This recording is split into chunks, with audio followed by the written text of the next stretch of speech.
all the public, the members of the public, so that we can see, because we've got about a dozen or so, 14 people that are LAC members. And if we don't do that, we can't see them all, just because of, I don't have a 10 by 10 screen.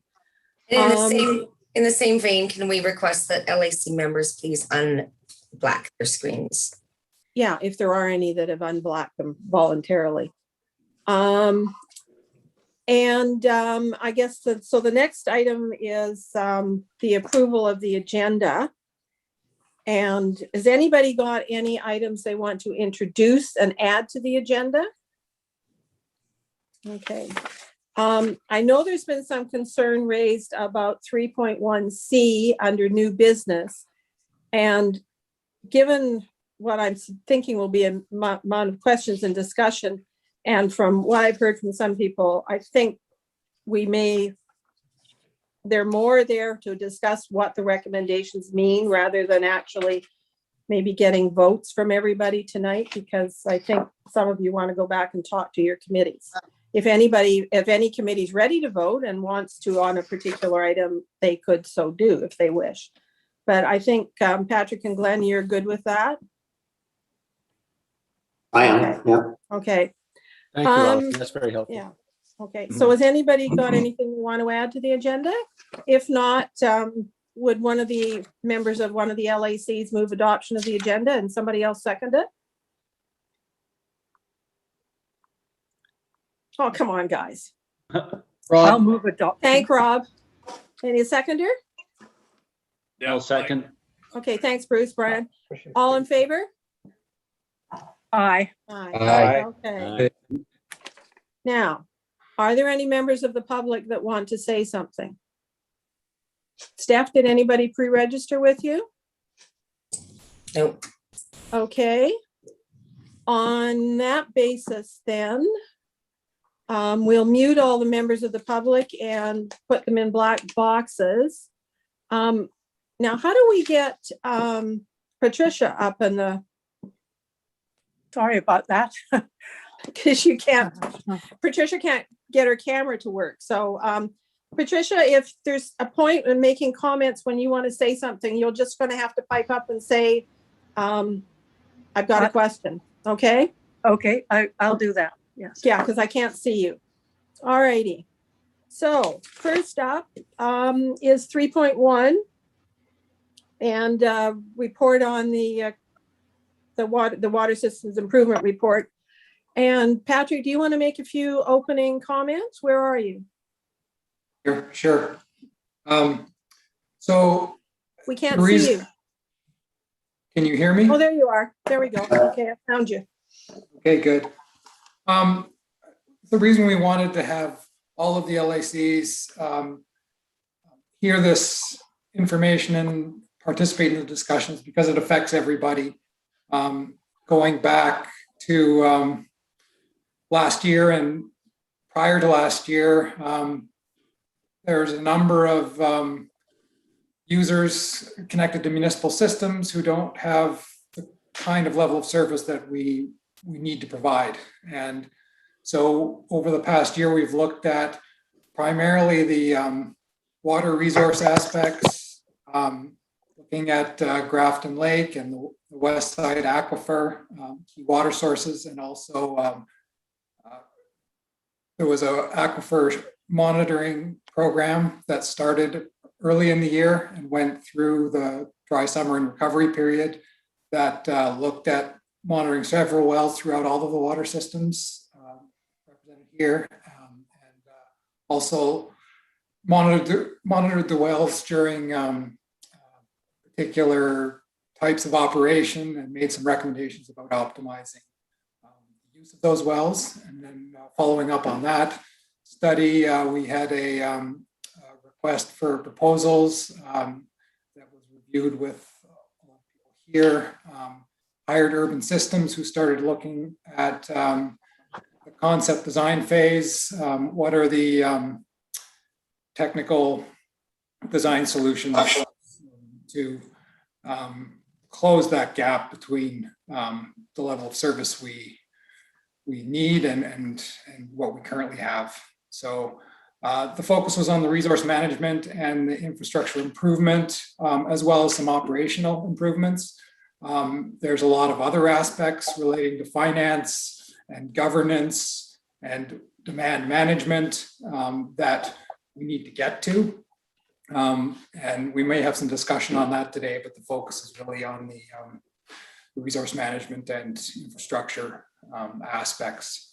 So I'll turn it over to Glen to take us through the presentation, which is a essentially condensed summary of the draft report that was circulated to everybody earlier in February. Great, thanks, Patrick. Everybody hear me okay? Is my audio okay? Yep. Good. I just need to figure out how to share my screen here. Down at the bottom, the green. Yeah, I've got it. Yeah.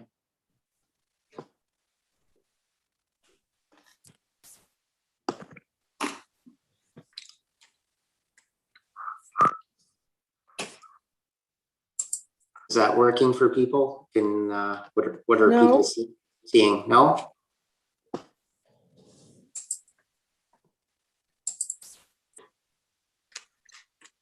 I'm ready if you want me to take. Oh, There it goes. There we go. How's that? good job. All right. Okay, I'm just going to, so thanks again. And as Patrick indicated, we're here to present a summary of the report. Don't know how many of you have managed to get through it in its entirety. It's a lot of information there. Sure. Hopefully this gives you a pretty good flavor of the content. As Patrick already indicated, it's, you know, the premise of this is that recognizing that the municipality has a responsibility to ensure a certain level of standard for water supply and fire protection is provided to all, and it's recognized that several systems across Island, and you know, we're spending effort on a number of systems across Island, not just the three here tonight. It's desired by Bowen Island to make sure that all have a same common level of standard in service delivery.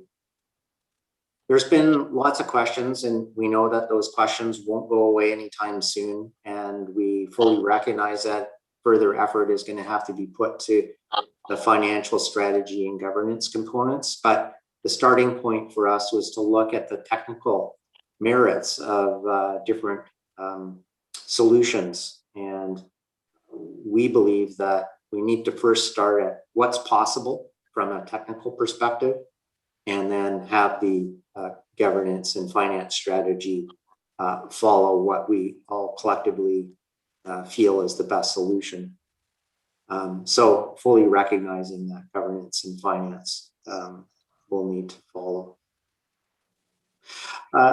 EXP consultant firm was independent of Urban Systems, was retained by Bowen Island, and worked in collaboration with the Arbutus Ridge developer to undertake an aquifer assessment. And that was an attachment to our comprehensive report. But in essence, the findings were that the Bluewater Park system is deficient in its ability to supply water, which I'm sure doesn't come as any surprise to anybody. And with community growth and climate change, that supply deficit is only going to get worse. King Edward Bay and Bowen Bay have surplus supply for its current and future growth projections, as well as factoring in climate change. So both of those communities or systems are in a good shape for water supply long term.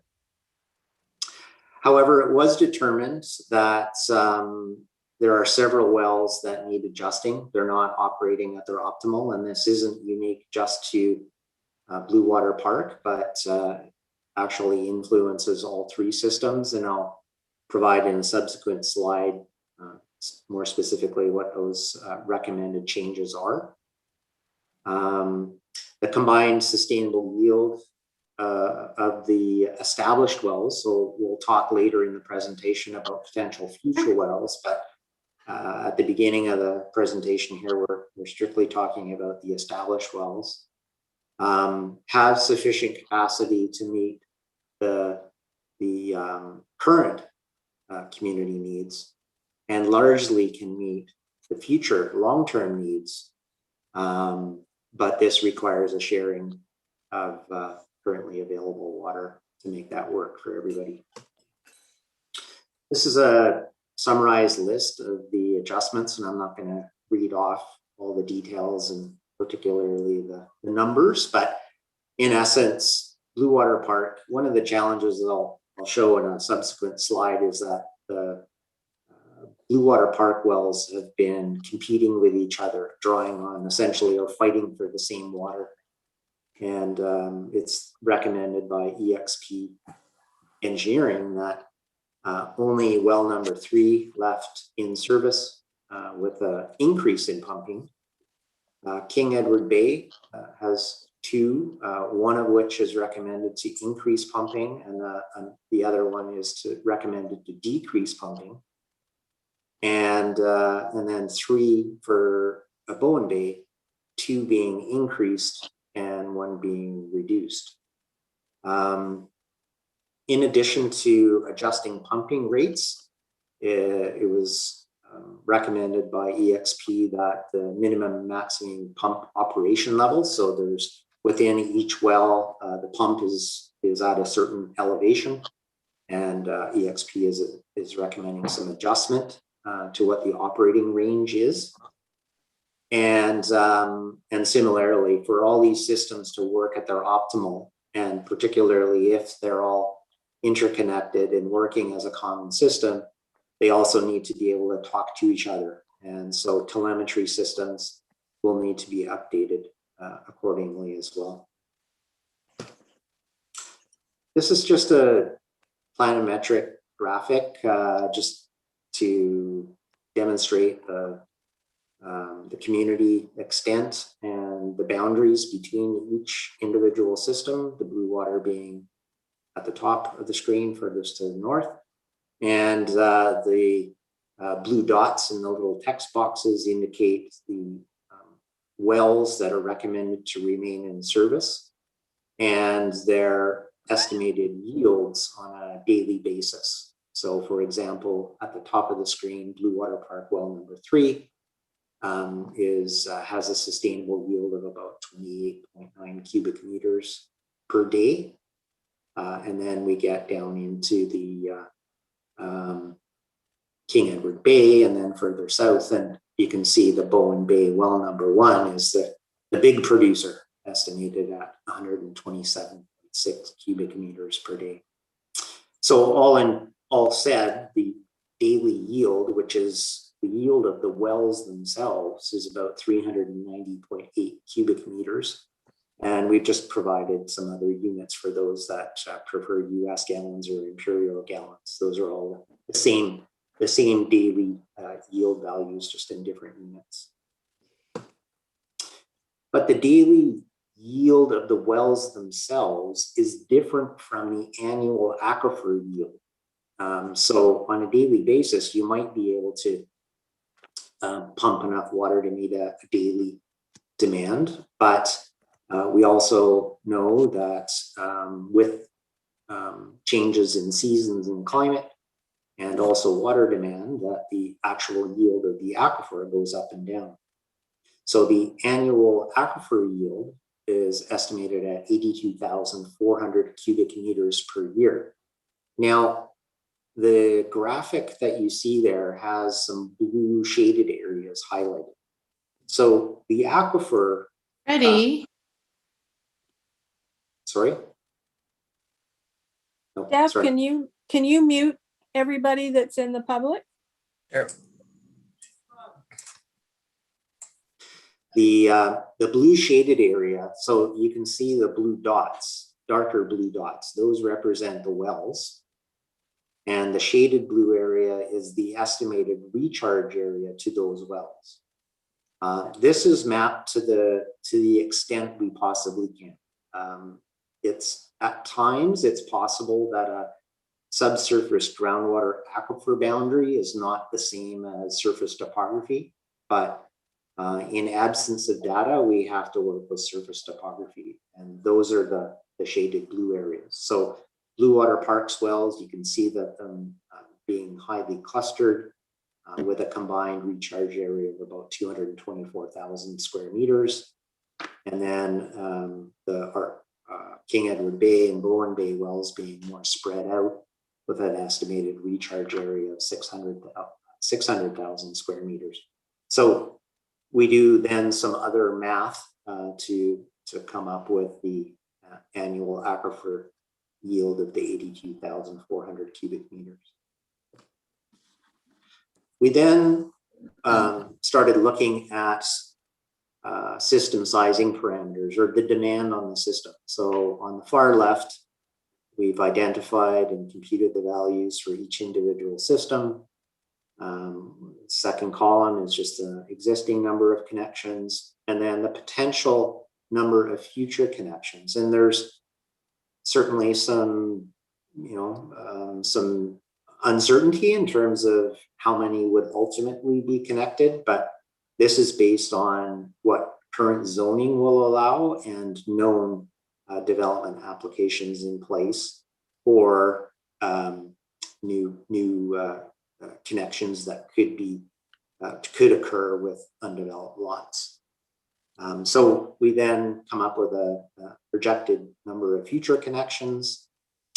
And then we get into the demand or the draw from each of those connections. And we have reviewed the water consumption records for each individual service connection between the different communities. And I think there's certainly some minor variability, but overall, all three communities seem to consume the same amount of water or similar. And we've also factored in, and certainly there's some argument over how much leakage needs to be accounted for. And just quickly, you're all aware that leaks have been found, and the city or municipality is putting in a lot of effort and high priority in resolving leaks. But assuming we account for 15% of what we consider unaccounted for water. So it's impossible to have a completely tight system. You're always going to lose some water. 10 to 15% is very standard. So we've used the upper end of that at 15%, resulting in a average day demand. So this is spread out over the 365 days of the year of being 180 liters per capita per day, which translates into a daily volume per connection based on 2.5 people per unit, which is based on most recent census data. But then we also need to consider the future. And so there's the next column is 200 liters per capita per day, which is an increase largely due to climate change and secondary suites. The municipality does allow secondary suites, so there is the potential for increased population, as well as research clearly shows that as temperatures rise, so does water consumption. And we know over time that climate change will cause our temperatures to rise. Therefore, we've made allowance for increased water consumption. And I know that we'll come back to the issue of demand management, but this is essentially status quo or business as usual with respect to water consumption. The last column is converting that into an average daily demand in cubic meters per day. But in this case, because of the secondary suites and potential for increased population, we've scaled it up to 3 people per unit, as opposed to the existing at 2.5.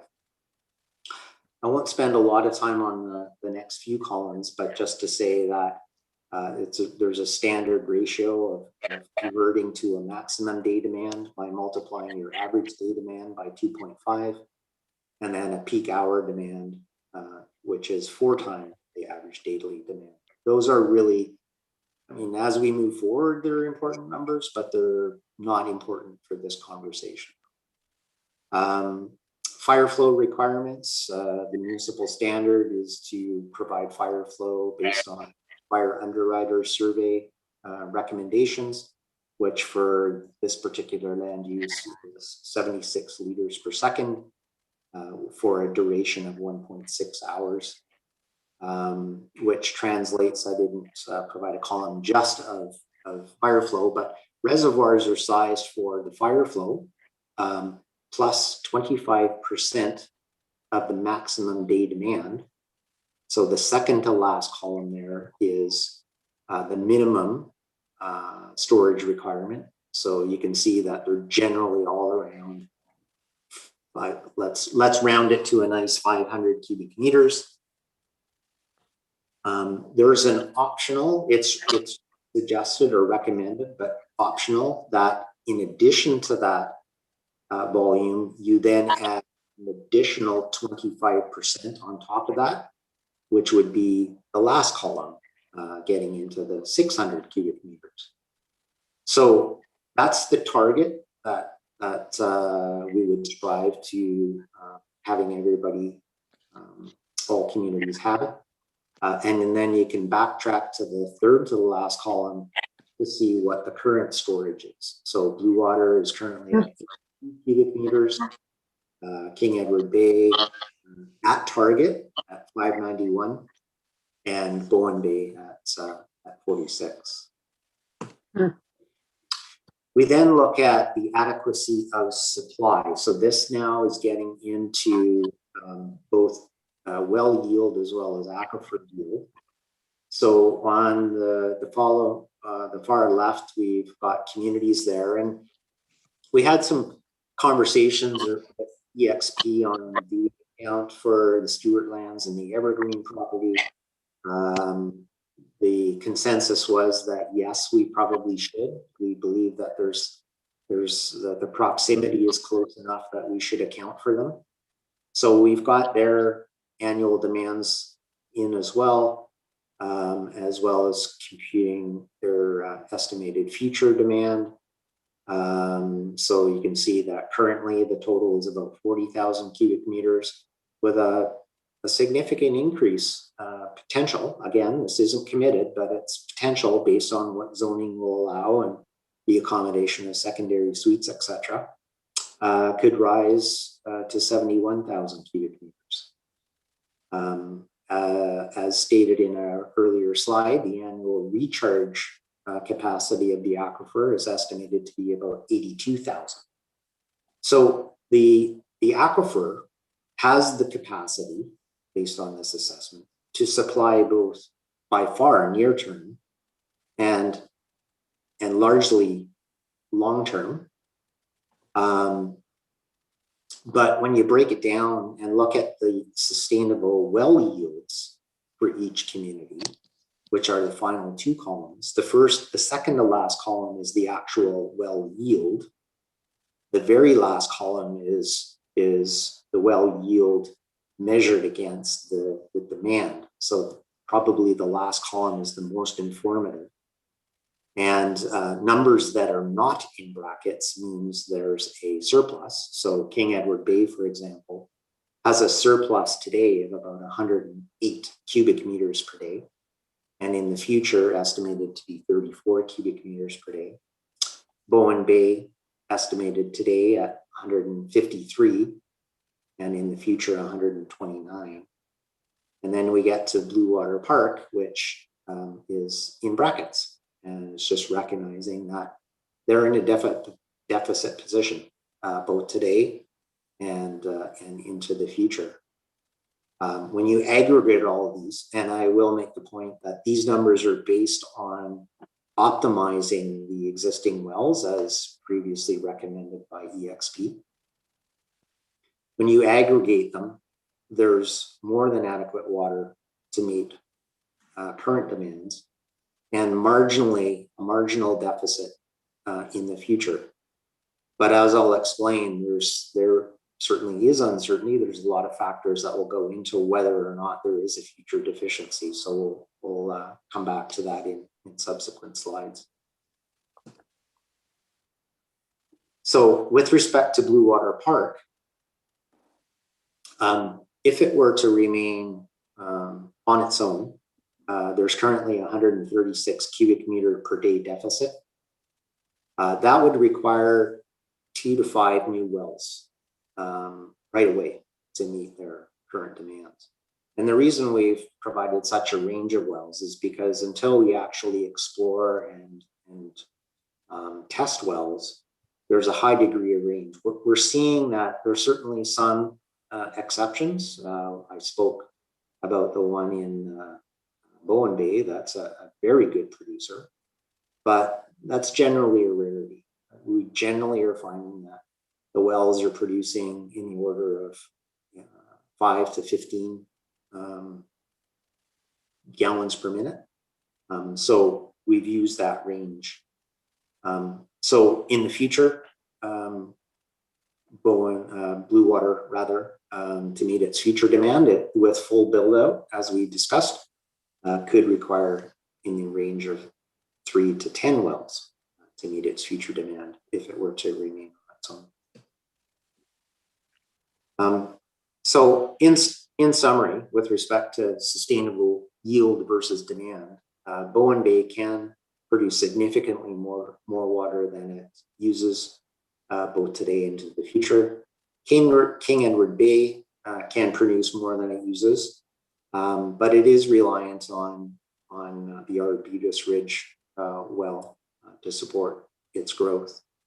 Bluewater Park doesn't have sufficient water. By optimizing and sharing resources, there is significantly more water to meet the needs of all, with a potential small deficiency in the future. But that really, again, depends on how growth plays out and depending on demand management, which is an important topic, which we'll come back to.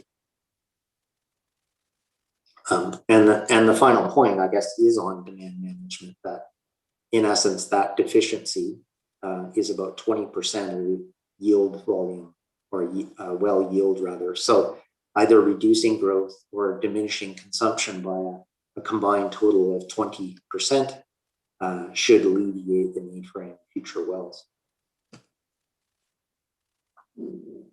Some of the likely changes of the system are significant, and we've been in conversations already with Vancouver Coastal Health, who's an overseer or regulator of the systems from a public health perspective, and they're very supportive of change. They know that change has to happen, but they also need to look after to make sure that the system is functioning and operating in a safe way and meeting the Canadian drinking water quality guidelines.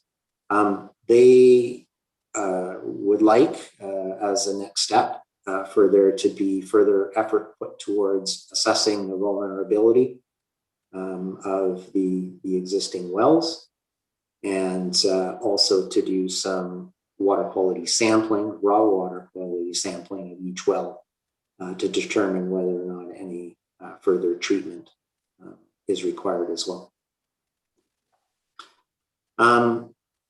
This one, it's essentially the same slide that I had earlier, and the only reason I put this here was just to refresh our thinking on distribution and storage. So I just wanted to refresh people's thoughts on the required reservoir storage volumes that we're seeking, so the 500 to 600 cubic meters.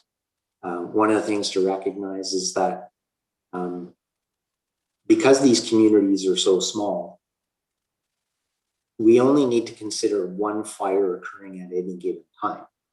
So the fire storage component of this is about 85% of the total storage volume, I believe. And that can be shared. So the fire storage serving Bluewater Park can be the same fire storage serving Bowen Bay, etc. It's only the maximum day demand that is a tack over and above the fire storage. Bluewater Park and Bowen Bay are far from meeting current fire flow standards, largely because of very, very small mains. So the system just can't, regardless of how much storage you have, the water mains are simply far too small to deliver the fire flow. King Edward Bay, however, has been built with appropriately sized water mains and has an adequately sized reservoir. However, we did conduct fire flow pressure testing of its system. There's a number of pressure reducing valves. That's the PRV acronym that's in the slide there. Pressure reducing valves are put in the system to regulate pressure because there's a dramatic change in elevation from the top of the system to the bottom of the system, and you need to manage the pressures.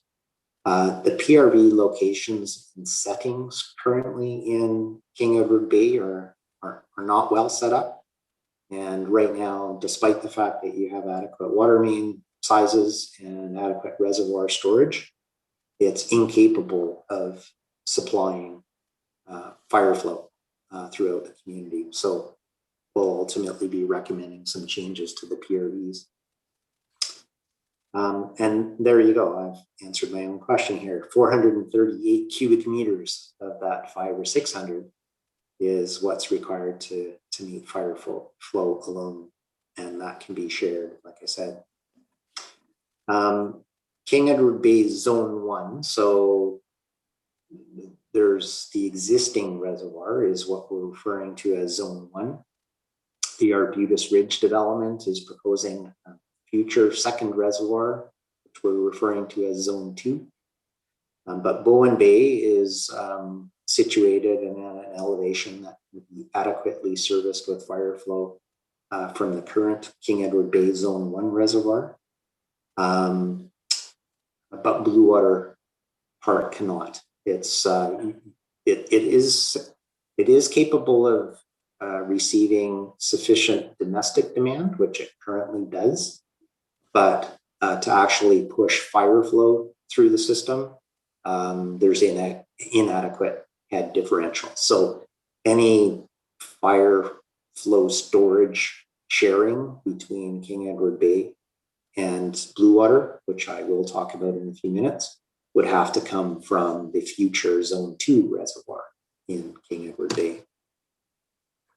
We're now getting to what water main upgrades would have to happen in order to achieve fire flow. And more extensive water main upgrades would need to happen throughout the community because there's essentially small mains throughout.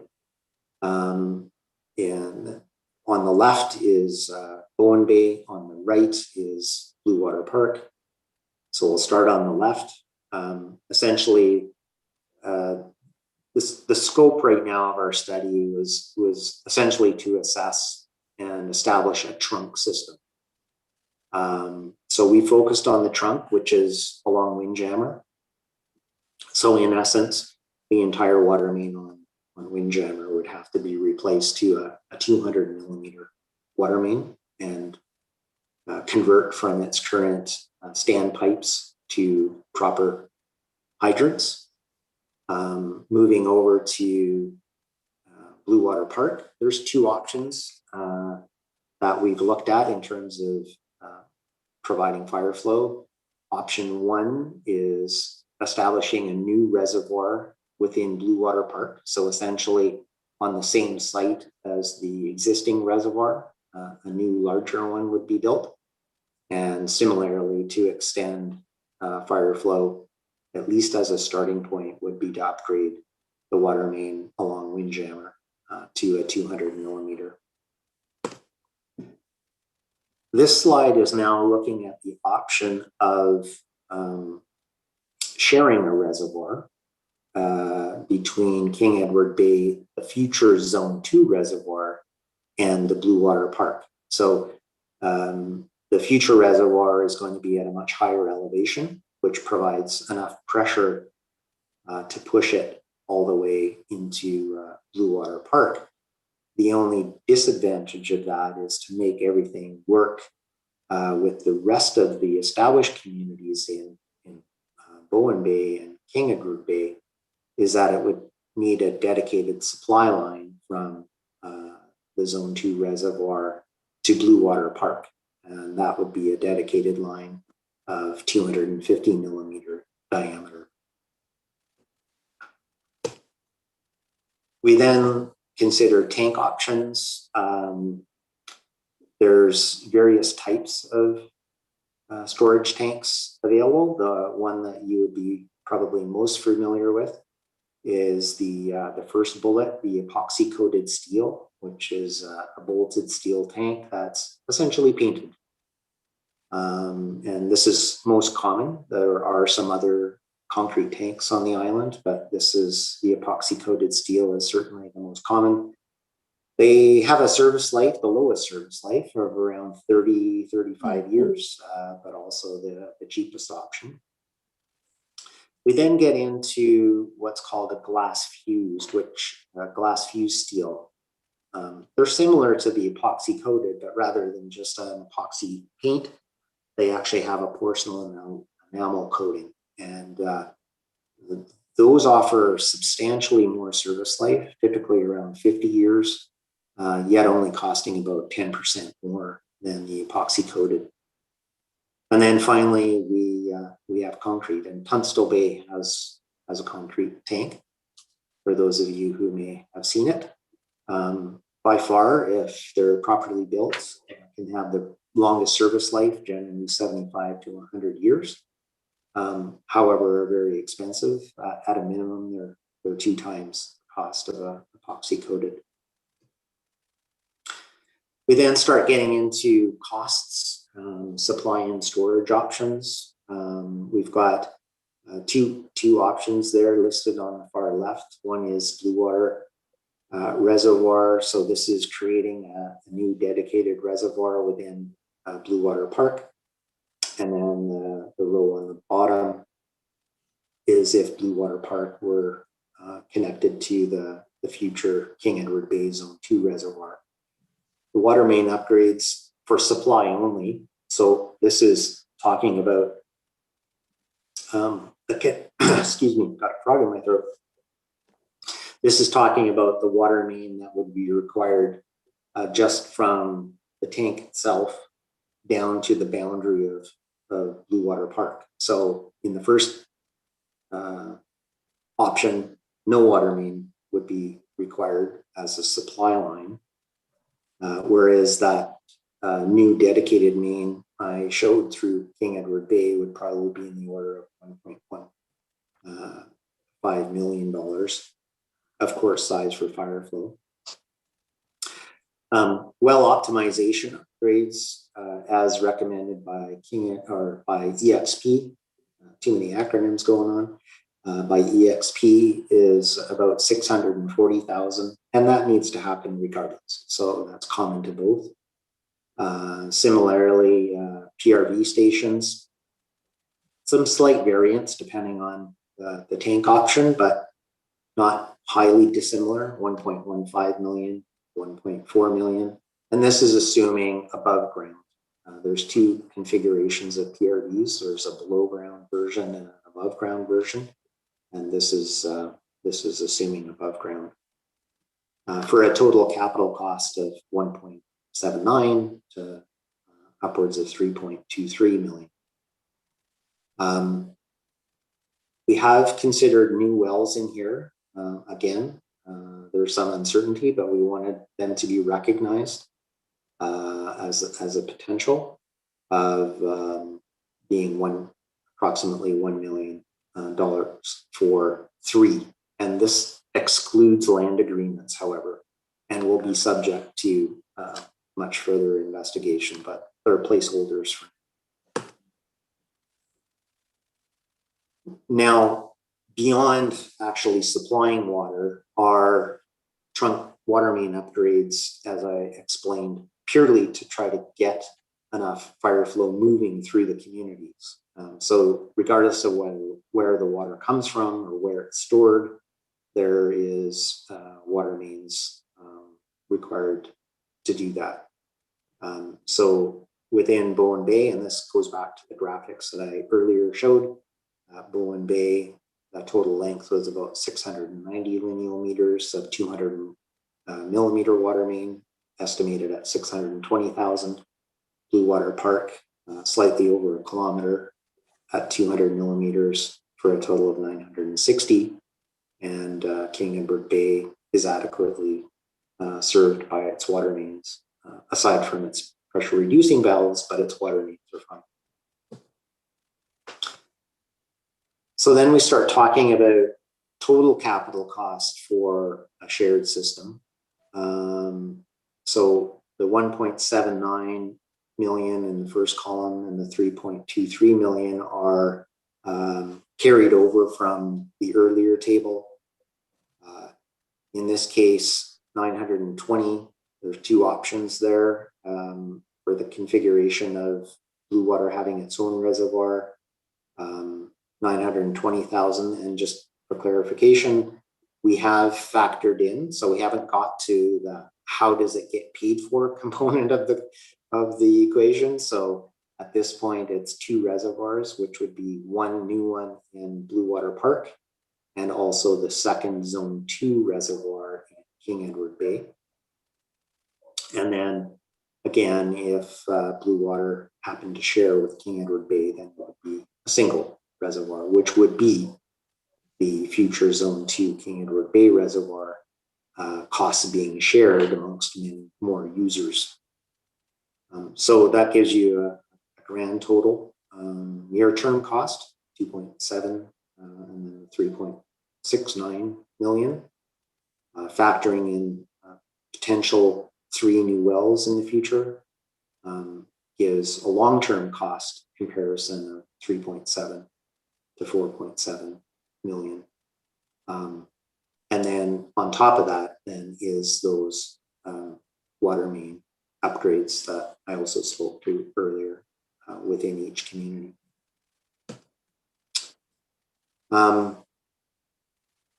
So just, I guess, to clarify then, this share table is the shared system, assuming that the systems remain connected. This is the capital cost for independent systems, assuming that Bluewater Park needs to find its own water supply near term. So again, well optimization is recommended regardless. So we've carried that for cost forward. We personally recommend the glass fused reservoir at 460,000. And that would be, again, for each to be remain individual. King Edward Bay would be the Zone 2 reservoir. Bluewater Park would have to create its new one, and certainly Bowen Bay as well would have to develop its own to meet fire flow. Near term well, nothing required for Bowen, nothing required for King Edward Bay. But again, Bluewater Park would need to start searching, and that's a wide range of 3. And I will, some of you may be saying, wow, that's a lot of money, which it is. They're placeholders for now. There's many factors that go into the cost of a well, but this is kind of an all-in cost. This isn't just drilling a well, but this is creating access and treatment systems and electrical, and there's many things that go into it. Again, until a site is actually explored, they're strictly placeholders. Future well supply, excluding land, is to meet future. Again, this is questionable depending on how community growth plays out. but the 700,000 to 1.8 million is essentially immediate. And then the 359 to 1.8 million is subject to how community grows. So you can see that the grand total of this approach is in the $3 to $5.6 million. So a summary and comparison of options, and sufficient supply with current wells once they're optimized. There is an opportunity for Bowen Bay and King Edward Bay to share benefits and costs, share the benefits and costs of the King Edward Bay Zone 1 reservoir. Opportunity for King Edward Bay and Bluewater Park to draw on the apparent abundance of water available in Bowen Bay wells. There is a need for King Edward Bay to retool its pressure reducing valve arrangement with or without any other system changes. And just in our view, eliminating unnecessarily duplication of the infrastructure will reduce the costs and for all that can share in a common system. Admittedly, there is a high uncertainty in existing wells. I guess fortunate thing of today is with the comprehensive study that was done by EXP, we have a good understanding of the current wells and the aquifer, but there always remains uncertainty when you're starting to talk about developing new wells. Certainly by sharing the system, there is at minimum a deferral of costs and potential prevention of costs for future wells. We feel that, by managing growth and looking at demand management, that there very well may be a way to prevent the need for future wells. From certainly a capital and an operating perspective, a common system would be the cheapest as well.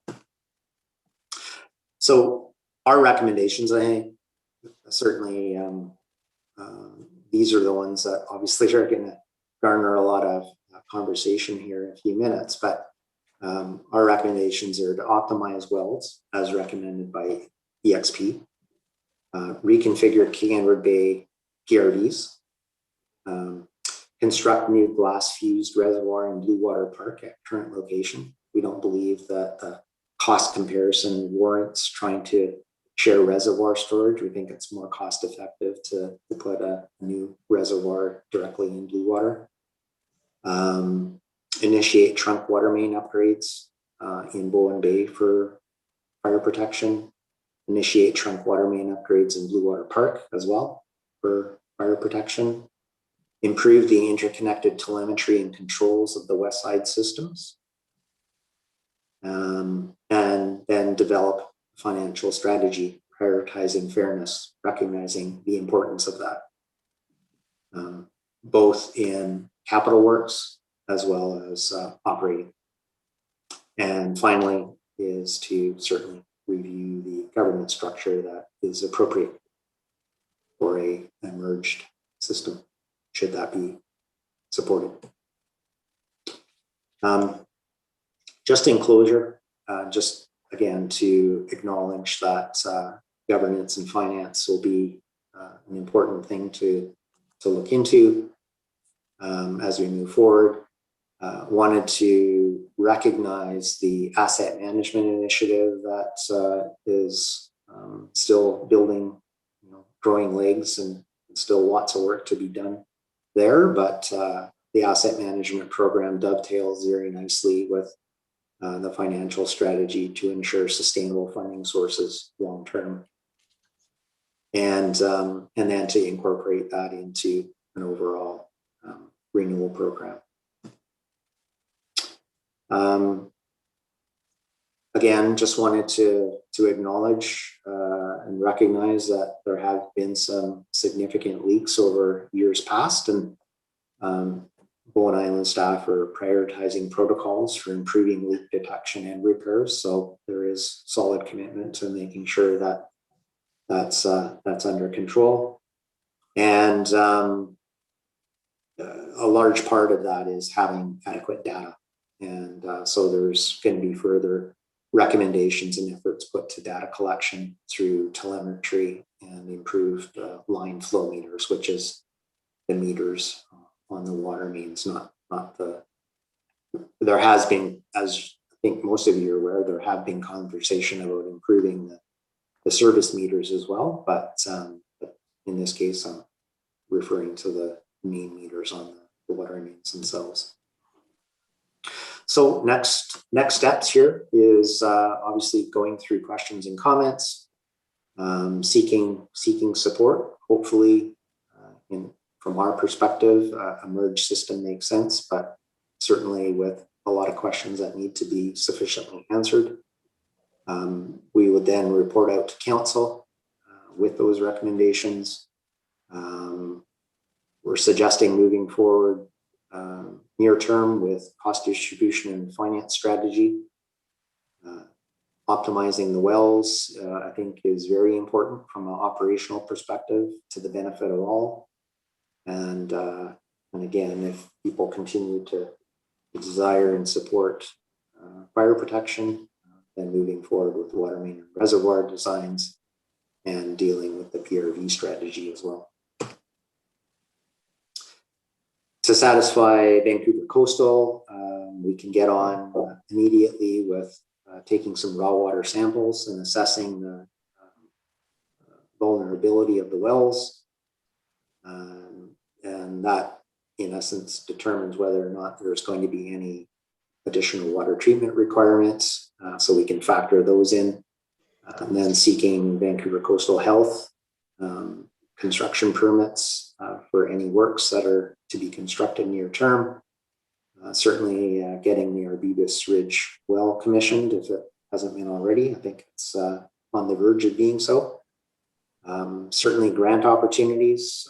There's lots of need out there. There's money, but there's lots of needs. So whether or not these initiatives could be successful in grants is uncertain, but something that could be pursued. And then obviously develop a timeline and a work plan. And that concludes the presentation.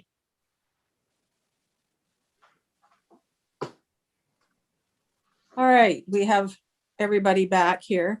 So let's start off with questions or clarifications that anybody has on Glen's presentation, that the LAC members have on Glen's presentation, or on any of the documents that anything in the report.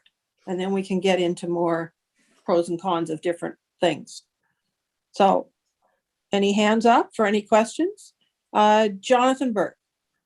Sure. Just if I may, I'd just like some clarification on what is the deficiency with the current PRVs in King Edward Bay?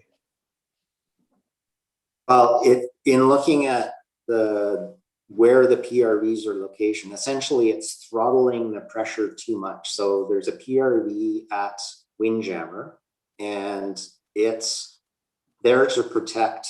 There's properties along the ocean that are at a much lower elevation.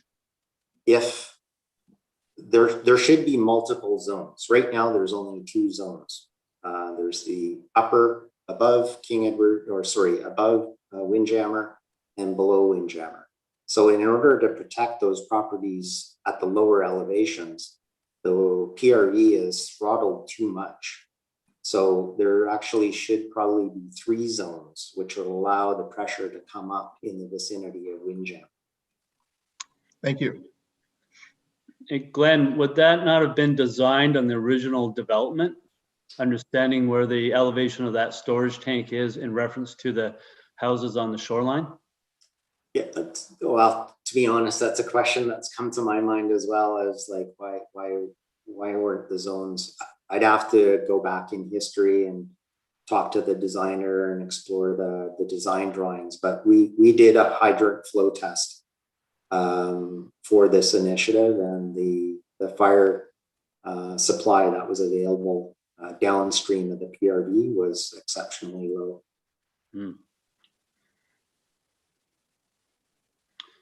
Okay, Uh, anybody else? I have a question regarding the well modifications for where we're increasing one well and reducing the other. Mhm. Is that in, like, if there's no other systems other than King Edward Bay, would they, I don't understand why they would need to be adjusted just for the King Edward Bay supply needs, or am I misinterpreting what you're saying? No, I think certainly the need to optimize them would diminish, I guess, if you would have more tolerance for non-optimized performance, I guess, if they weren't merged. But EXP's study felt like for these wells to operate optimally, adjustments could be made. Certainly in a shared system, the necessity of that optimization is far greater than if King Edward Bay were to remain alone. Understood. Okay. Okay, Rob Duffy? Yes, Glenn, just want to query a little bit about the existing wells in Mutiny Lane. I know when the crisis hit in 2019, EXP and your company rolled in to do a lot of investigation of the situation. And I believe at that time the pumps pulled out, there was tests done on the wells, and 2 out of the 4 wells were concluded to be pretty much defunct. And the other 2 wells had a capacity of 10 US gallons per minute and 3.5 US gallons per minute back in 2019. And based on the 6 months of data from last year's study, you've drastically reduced that down. I'm just curious of why the change between a 1-year period. Generally, it's because we've now factored in. At that time, we were looking at the yield of the individual wells themselves, but now we factored in an understanding of the aquifer. And as I indicated earlier, the wells are clustered so close together, and now with a depleted aquifer, that they're simply competing for the same water. And so optimal, based on what the aquifer can actually supply, that EXP feels that the optimal configuration is to simply capitalize on the best producing well, which would be a good match for what the aquifer can deliver. Thank you. Question, Glenn?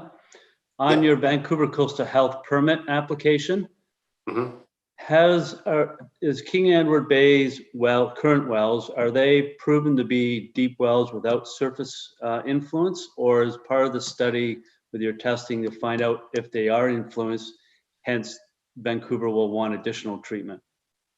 I think as far as we know today, that they're all deep water without surface water influence. So I don't, there's nothing alarming here, but when we talk to John Pickles, who you would know, he just feels that he'd like a refreshed look. I think he thinks that the configuration changes that we're talking about are adequate for him to get a refreshed look. So we're not anticipating any harm coming out of that, but it's something that he would like done. Understood. Thanks. Okay, I think Brian was next. Steph's helping me keep track here. Sorry, Don, I jumped ahead of you there. Oh, no problem. Sure. Well, just on the last point, Glenn, and first of all, thank you very much for their presentation, which was excellent. But also, it's delightful to hear that the municipality is now locked on to resolving the problem, and which we've talked about for a long time. But with respect to what you just said about water flow and the PRV, I think water flow requirements might have changed over the years, but at the time it was constructed for the PRVs for King Edward Bay, they were actually approved by Bowen Island Municipality engineers and not just the developer. So I just wanted to kind of lay that out. So it's a surprise to us that suddenly there's a problem with it. It should have been established. But look, let's get on to something else I wanted to talk about, particularly in your report. And that's it seems to me that the demand issue that you've touched on a couple of times is critical here. And yet the assumptions in the report that you discussed was interesting because, first of all, it makes reference to secondary suites in King Edward Bay, and they don't have any of those. We don't have any secondary suites in King Edward Bay. We're not allowed to have them because of our strata rules, so they'll never be here. So there's just a little issue there. But the issue about climate change is also interesting. The problem with climate change is that actually we get more water, not less. We just get it over a shorter period of time. And the problem, therefore, is about collection. So we should be concerned about collecting the water and storing it in some way, rather than saying we're not going to have so much. Because it's not true. We've actually got more. And we just need to deal with it more effectively. And I know that there's been nothing in the discussion about the groundwater. I mean, there's a little reservoir, a ground reservoir in Bluewater Park that I've mentioned to you before, I know. So it just seems to me that there are things in the report, which is otherwise very interesting and excellent in many ways, that just seems to have been omitted. Now, I know there are challenges with the Vancouver Health using such a reservoir, but nevertheless, it is there. There's a lot of water available. It will collect water very effectively. If it's treated, it can be used around the country, around the world, around Vancouver. People use such things. We just have to deal with it. So why was that not included to address some of the cost issues? Well, it's certainly a potential factor within the demand management. I mean, we're trying to look at what are the near-term needs. That's why we broke it into a current situation and a future consideration. There are lots of questions in that. With respect to answer your question on climate change, which is something that I follow regularly, you are correct that we are expected to get more precipitation for a portion of the year. On an annual basis, we're expected to get less precipitation and much hotter, longer drought periods. So we need to look at the notion of storing water is a valid one. And I'm a big believer, as I think a lot of you know, Bruce McTaggart looks after my water system. I capture rainwater and I only draw on my well about 10 days a year last year. So I totally agree and support that notion. But in terms of, I think that's the important thing. And but in terms of the climate change, it's a very novel idea that you bring up, but it really requires looking at the relationship of when that precipitation falls, when that provides a storage opportunity relative to the consumption habits. And unfortunately, when you get your substantial rain, which provides an incredible volume of resource, is completely counter to when the high demand is. Yeah. So it really becomes a very careful question about supply and demand. The problem, Glen, and I know you'll be thinking about this, so I'm not being difficult with this one. It's just that it should be on our mind. We should be trying to respond for this. But the flip side of that, I mean, that effectively is the supply side, not the demand that I started with. The demand aspect of that is that why are we thinking and including in our assumptions huge growth in Bluewater, for example? Now, it seems to me that to include growth in a vulnerable area that's going to be challenged for some time is something we really need to think about. And I don't we've thought about it. Well, I think this report and what's been delivered today perhaps will cause that thought to happen. Yeah. Certainly at this stage when we're exploring concepts and ideas and determining what options do we have. Yeah. You know, current regulations, we can't just say municipality, no, you shouldn't grow.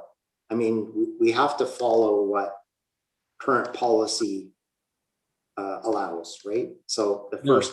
We can change that policy. That's but that's what the point I'm making. I don't have that authority, and this study at a concept level shouldn't be making a foregone conclusion on whether or not policy will be changed. Just like the governance and the finance question, we're not at the point of reaching conclusion on that. Similar to the policy question, this may cause the community members, politicians to say, wow, okay, community growth, this is potentially a game changer. Maybe we need to revisit that. Thank you for that, Glenn. I appreciate your response. Okay, Don, I think you were next. Okay, thank you. And thank you, Glenn, for your presentation. I've had days of bad news, but this is definitely a bad news day, looking at your figures. I'd just like to make sure I'm not too far off base then. If I look at the work that you are suggesting for the King Edward Bay district, it comes to about $750,000. Would that be far off? Looking at increasing one well, decreasing another, plus 2 additional pressure reducing valve stations. So those are high level planning level numbers. Those I wouldn't suggest anybody commit to those numbers, but that's planning level numbers as we would use today. So yes, order of magnitude. Mm-hmm.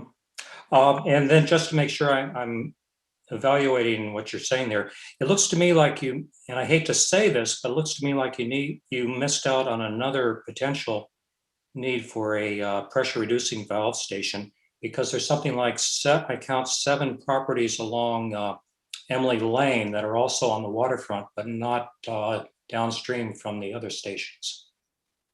Looking at your I had members of my team come up with that strategy. So if you feel that we've missed something, I'd be happy to go back and revisit the ones we've identified. I don't have an immediate answer for you. Okay, thanks. Thanks. Anybody else got any questions? John O'Donnell, and John, you're muted.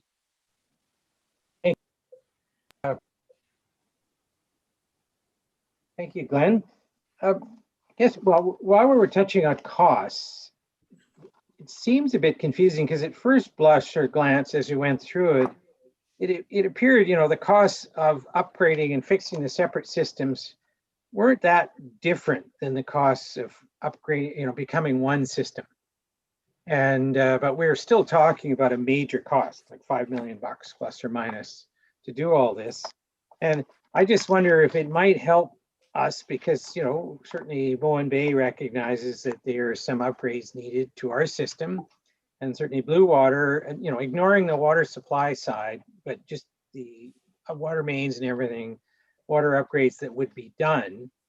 And then there's this last thing that Don Heath discussed and Brian Thomas Peter about the PRVs for King Edward. So we take all those out and sort of say, okay, those are costs that sit against each water system, get them to a point where we've all talked. I think Bowen Bay has been talking for a number of years that they need to upgrade certain systems anyway, and then step back and then say, okay, with those costs, then what is the cost to then do an amalgamated system? And because as pointed out, actually there may be a savings because we only need one fire reservoir, whereas I guess first off you'd show Bowen Bay needing a new reservoir. Then if we amalgamate, maybe they don't. But anyway, that might be helpful. I was in terms of the projected growth. I know recently the planning department did a projected growth calculation for all of Bowen, and looking at lands that are already zoned and ready to go. And I think Glenn, you're close to using that number, but there's, again, maybe needs to be some clarification there, is what is the projected future growth above, say, Bluewater, and then above King Edward. But I think some of the projected growth about King Edward might be based on them having their own water system. I don't know. And then, yes, we all might be thinking of additional growth that might need a rezoning, but that's, I think, where, as Brian Thomas Peter pointed out, we would be going to council and we're talking about, is that appropriate for this area? But that said, we still have zoned areas ready to go where people could come in and apply for a permit. But as was pointed out in the planning report, even though technically a very large number of lots could be created tomorrow because they're all zoned, there's technical problems that block them going forward, like slopes and road access, things like that. So I think that would be helpful to just clarify that a bit.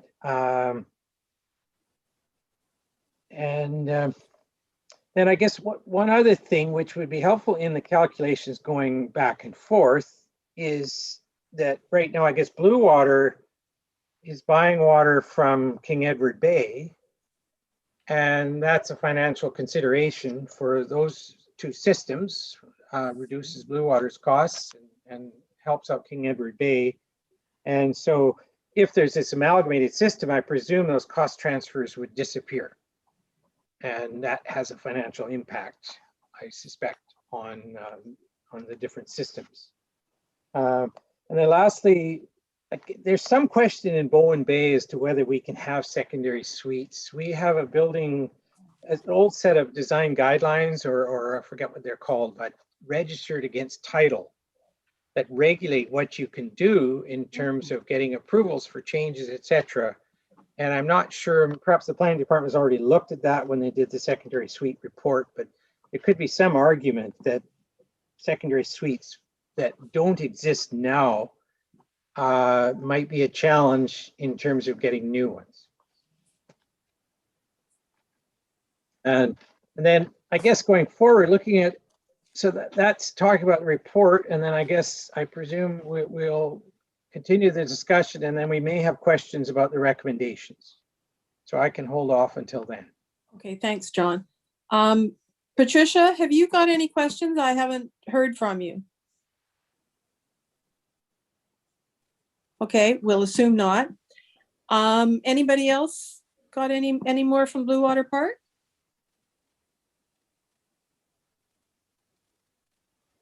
Okay, Steph, has any members of the public popped anything into the chat or anything? No, Okay, but members of the public, please pop in the chat if you want. if you've got questions, yeah. Michael, were you gonna say something? No, okay. Brian, you get a Sorry, second kick then. Seeing as everybody else is spoken out already and are out of questions, I've got one more issue just to confirm. There is an issue about costing, that there's been a recommendation that we're not going to discuss today about amalgamating, although that's been in our minds. It's always been in our minds that when our systems become comparable, that's the time to be considering amalgamation. But the issue that is interesting from the proposal so far is that the water mains that run down, for example, Captain's Way, Spyglass, Isleview Lane, for example, are not part of this proposal. So those are additional costs to eventually to replace very old stock. And I'm just confirming with you that that has not been part of our discussion so far. Is that right? And you're not thinking of that so far? Yeah, we looked at trunk supply systems and trunk delivery systems, not the local. Okay, that's helpful. Thank you. Okay, Rob Duffy and then John O'Donnell. Okay, I think in regard to that, Glenn, one of the concerns that John and I even talked about was by not factoring in those large ticket items in the near term, we could be setting us up for some pushback from the communities if we, a few years down the road, hit them again with a large infrastructure upgrade financial burdens. So I think we need to look at the bigger picture right now of what these secondary lines upgrades are going to cost in the aging infrastructure in Bowen Bay and Bluewater. That's something that we can discuss with Raj in his development of the overall asset management program. That's where that would be a good fit. Yep. Just a curiosity question from my perspective. You know roughly what the length of those lines are, and you've got a rough meter cost. So yeah, and it's already been digging up an old trench is not as expensive as replacing a new one. So somebody could do a quick and Oh, yeah. dirty number to figure it out. Yeah. Oh, yeah. Yeah. It's easy to come up with an asset value of them for sure. Okay, John O'Donnell, are you? I think actually Rob covered my point, that we don't want to get hit later with a future cost. And I think the other point was doing all our water mains at the same time is probably more cost effective than just doing half our water mains. Okay. Anybody else? Terry, were you wanting to say something? I could see a hand waving a while ago. No, that was inadvertent. Okay, thank you. My first meeting, I think I should listen rather than talk. Oh, okay. Anybody else? All right, then, what time is it? 8:20. 8:20. So do you want to sort of have a look at the recommendations and ask some clarifying questions or get more information on what's meant by any of those? I can do a share screen. Okay, all right. Yeah, it's hard for me to see who wants to speak if you're going to do share screen. Now I've got to monitor the chat, but is there, well, the recommendations are on. Everybody got the agenda, Bruce? Oh, I had a question on one of the recommendations on the water meter upgrades with the telemetry. Okay. Or do you want to go in sequence? Well, no, that sounds like a technical one, so an easy one to answer. Maybe we should start with that one. Okay. It's not philosophical as much as technical, right? Right. On those telemetry water meters, are these the radio units, or are you looking into Wi-Fi or cellular information? Like how do you get that? You haven't looked at we haven't made any technology recommendations at this point. It's just recognizing that for these, it really comes out of EXP's report, just saying as part of the optimization, there needs to be communication between these, and also how the pumps operate with respect to the reservoir levels, whether or not the King Edward, if assuming they're merged, whether the King Edward Bay water level is the signal to the wells, or whether the Bluewater Park one is. That makes sense. I'm just wondering about all the upgrades of every connection to the new water meters. So yes, there was, and it's really not captured in our study to look at the service meters. That was an earlier from, I guess, 2019 or something. We started the conversation about improving those. And yes, our radio read was one of the, I think the municipality is still kind of exploring whether the business case is there for that, but it's really converting all the manual read ones to a radio read. Right, okay. Okay, Don Hess. Okay, thank you.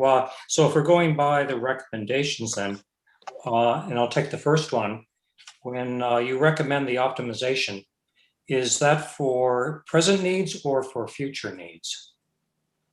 Well, the optimization is for current needs. That's, in other words, are you saying then that KEB doesn't need to do the optimization now in order to meet its current needs?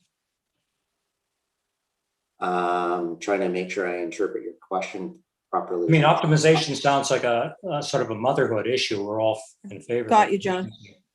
Putting that in the chat, that recommendation. Well, I guess it goes back to sort of the question that I think Bruce had asked as well, yes, is whether, so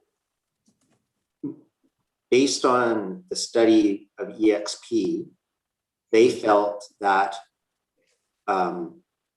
regardless of merging or not, that the two wells in King Edward Bay could be adjusted to be a better match for the aquifer and the well production, because they look at how they look at how the aquifer responds to the well when it turns on and turns off. So when they look at the actual aquifer response to the well, they feel that one is being underutilized and one is being overutilized. So Although they were a little bit concerned about saltwater intrusion, if I remember correctly. Is that right? For 497. Remember seeing that. That didn't jump out from their summary, so I'd have to go back. I don't recall. I think they evaluated the question. I'm not quite sure if they were worried about it as a threat, but again. Well, for the deep water aquifers throughout here, all of them are very deep. Some of them, if not a lot of them, are below sea level. So it's always a question for sure. Okay, all right. And that saltwater intrusion risk gets higher and higher as the groundwater level of the reservoir gets lower and lower. Yeah. Okay. John? Thank you.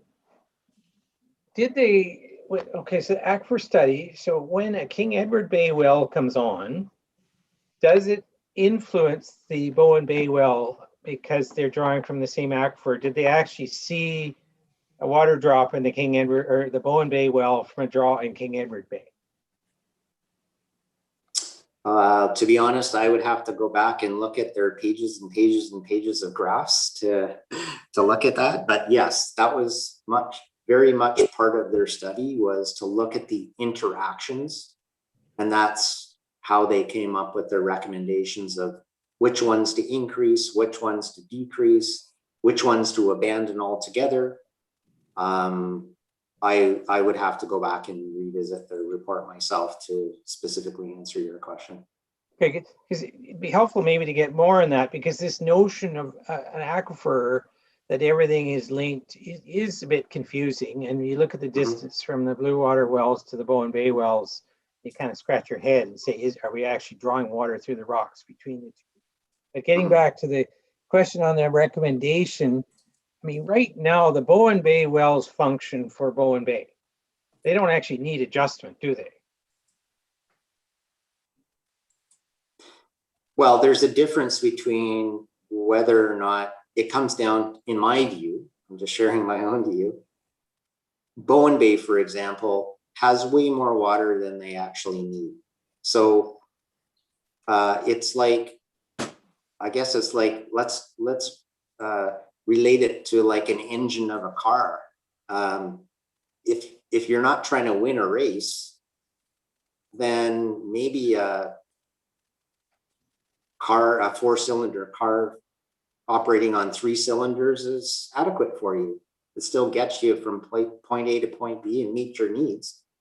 But if you're trying to win a F1 race, you need all cylinders being as optimal as possible. So I guess I'm just trying to find an analogy on why one would consider optimizing the wells or not. The better performing any system, any system, whether it's wells, whether it's an engine, whatever it is, you're going to get the best service and lower your operating costs and maintenance if they're all performing at their optimal. So regardless of whether or not it exceeds the demand or not, there is just a recommendation that these systems should be adjusted to perform at their optimum. Fair enough, but that to me seems to make more sense once the wells are possibly interconnected once the various water systems are interconnected in the future, and we need to maximize the available water. But right now, Bowen Bay, we have adequate water system functions, and I would recommend not spending, it was quite a bit of money to optimize these wells. I mean, if it was 50,000, fine, but it was substantially more than that, I think, that just let them run. And I guess, by the time we get around maybe to doing the integrated system, who knows, maybe the water tables may change. I mean, that is one thing that's not discussed, but, for some reason, water, aquifer flows and supplies do seem to change over time. And so if we're next year doing an amalgamated system, sure, this year do the optimization so we can then measure it. But if it's 5 years out, I don't see the point in spending money on optimizing the Bowen Bay wells because we have adequate water. I think we need to acknowledge that the primary driver of, like Glenn explained, it's better to have an optimally running system, but the primary driver of optimizing the wells is the supply deficiency in Bluewater. And we haven't gotten into, so that needs to be a factor that's considered when we talk about cost sharing and how the improvements are paid for. Yeah. Okay. So we have a question. There's a question in the chat about cost to homeowners. Is that the one you're referring to, Hope? Or sorry, Hope, staff? Yeah. Do Do we you have, want to, can you just read it out? I think it's not going to be able to be answered at this point. That's to be determined, but read it out anyhow. do you have a projection of what this could cost each individual household in the 3 communities were we all to merge? That's to be determined, right? Patrick and Glenn? Correct. Yeah, we're Yeah. not there yet. I think Dawn had a question related to that. Okay. And then Don had his hand up. Okay, thank you. Just to go back to the question of optimizing. So in King Edward Bay, the optimization would be for 497 to increase it to 7.3 gallons from 5.6. Is that right? So what we're looking at is that difference. I took down my presentation slide, so I can't see it myself, but if that's what it says in the slide, that's what the recommendation is. Yeah. Well, no, that was in the report from EXP. Okay. Where I got that. That is my presentation slide was cut and pasted from their study, so should be the same. Yeah. So basically, what they looked at was the average rate of cycling of that well, and they reported was 5.6 on average, and they are recommending that it be increased to 7.3. Mm-hmm. Okay, so I'm just trying to figure out what the cost benefit ratio here is, because we're looking at $144,000 to increase it. Is that right? What's involved in changing? Is it just a matter of changing the timing of the pump, or do you have to pull the pump and put a whole new one in and all that stuff? As I understand it from EXP, it's putting in a whole new pump. Yeah. I mean, I don't think there's a universal recommendation. Each one would require something different. These are questions that, really need to be answered by EXP, taking their recommendations. But I would have to go back and ask the nuances. I don't have an answer for those nuanced questions. Okay. I've seen John O'Donnell. Have I missed anybody else? Rob Duffy, I'll go to Rob first, because I think we've got, Bowen Bay and King Edward Bay have been monopolizing the questions here, not because other hands haven't been up. But Rob? I think, as I recollect from our 2020 discussions for the financials for the year, was the optimization of the wells a placeholder already in our ongoing yearly expenses for 2020? That would be back to you, Patrick, right? Or Raj? Or Raj, actually. Raj. Yeah, there was a placeholder, but the costs that were estimated.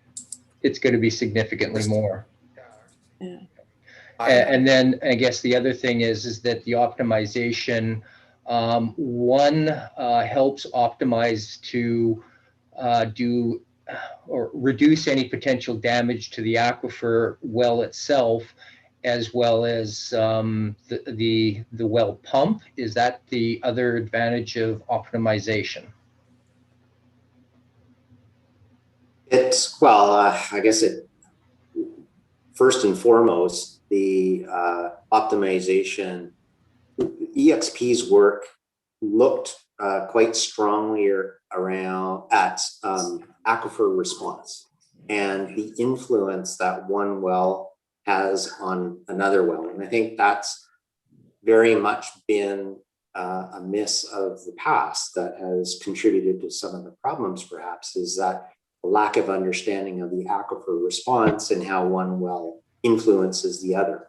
So a lot of the recommendations stem from that clearer understanding. So that's all taken into consideration. Okay. In terms of wear and tear on pumps, yes, that too. And that's where it gets into the telemetry upgrades that we're talking about, because we would want the wells to speak to each other more. And when you have a bigger network system where the demand can be spread around a larger number of wells, you have more choices around having one well or a certain number of wells operate to meet the demand, keeping in mind that we have storage that is there not only for fire protection, but for balancing storage of domestic demand through a day as well. And so when some wells are operating, other wells are resting, and then they flip. So other wells will then turn on while the other ones get rested. And that's what we're finding in a lot of the systems today, is that some of the pumps are being highly overused. They basically are pumping constantly, and the wear and tear, the power demands, everything is not functioning optimally. Thank you. Okay, John? Pumps typically don't last very long. So if we're doing optimization, why do we need wait until the next pump replacement cycle? Or do you find that pumps, like I'm hearing 2 to 3 years for a pump that's being used a lot? Am I wrong in that? I think, well, they should last longer than that. There's certainly maintenance work that needs to be done. Patrick or Bruce McTaggart might be a good person to help answer that question, but commercial high quality pump should last longer than that. You should get 15 to 20 years. So a properly designed well and the pump system should give you 20 years. But yeah, I do have a question about, like, well, I didn't see the numbers in front of me, but 150,000 for a well pump to be replaced seems exorbitant, because we're only looking at a pump to go from a 5 gallon a minute to a 10 gallon a minute. And the static level in those wells seem to be fairly healthy. So I get the balancing or the flow capacity of the pump, but 150 grand seems really, really high. I'll go back and we can share out more information. I know that there's kind of it is a conservative kind of all-in price that considers possible power upgrades. It includes the telemetry upgrades. It accounts for potentially having to rewire the system. So it's essentially, I know that the cost is essentially a rebuild, but again, this is high level planning. Certainly there are questions, and if there's commitment to revisit the pumps and there's agreement to optimize them, then we would have to go back, and each well would have to be understood exactly what needs to be done, and we would need to refine those costs. Brian? Can I just follow up something you were saying on something you're saying? And something actually we had a conversation about this about a year ago when I raised the issue about telemetry, and I asked you if it was absolutely required or whether it was nice to have. And your response at that time was, it's nice to have. Now it's become an essential somehow, and a lot of money. I mean, okay. So there's cycling is a function of programming, really. It's not just pump sizing, and the programming costs nothing. Yeah. We've had adjustments made without all this. the term telemetry is a very generic term that means a lot of things. So it really depends on, I can't remember the conversation that we perhaps had, but there's many forms of telemetry. What we're talking about here is, you know, I know we had talked about there's line meters that can have telemetry. There's the service meters can have telemetry. What we're talking about is logic control, telemetry and logic controllers of these wells to make sure that they're all speaking to each other as, again, an optimized system and not independently that are competing with each other. We were talking about those logic controllers, but never mind. Thank you. I just Okay. wanted to raise that. Mike? You're muted. Thank you. There we go. Yeah, It seems to me that the subjects we've got for discussion here and that we've been discussing, many of them have been assessed at a very high level. Glenn said that a number of times, and yet we're focusing on these costs that are at very best maybe experience back of the envelope or certainly not with very much engineering design behind them. And yet we're sort of trying to, in a sense, critique this report on the basis of these order of magnitude costs. And in the background, we have these two big issues around financing and governance, which clearly are going to take a lot of work. But I think that while we do that lot of work on governance and financing, we should actually be committing more engineering resources to these other recommendations to improve the level of understanding of what they really will cost and what the options, each one may have some individual options, particularly around this optimization and telemetry and controls, so that the next time we talk about these recommendations and Alison and the municipality may be asking us to give our opinions, then we'll have better information. So is that something we could ask for at this point and get a commitment from the municipality to go a bit deeper into these recommendations for us? That was where I was thinking people were leaning. So would that look Patrick. something like, oh, Patrick, I'll check. Well, what we're really looking for is endorsement to move forward with the next phases of evaluating these recommended solutions, advancing the design, developing better cost estimates, and then being able to feed those, you know, higher reliability cost estimates into a development of a financial strategy. So to date, we've awarded the scope of work to complete phase one, the conceptual design phase, which, you know, this meeting is a part of. We haven't provided, we don't have a contract with Urban Systems to do any further design beyond this phase. We would need to confirm, what we need to do is confirm that these are the elements that we want to proceed with further design work and cost estimates on. Then we can, you know, next time we have a meeting together, either as a joint LAC meeting or individually, we have some real numbers to talk about, and we're a lot closer to being able to put a solution into place. So the way that the recommendations are worded,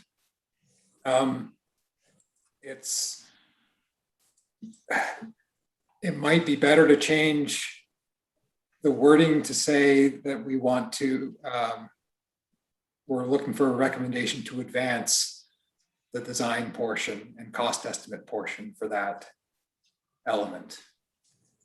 Does that make sense? can I put it on the screen then? Yeah.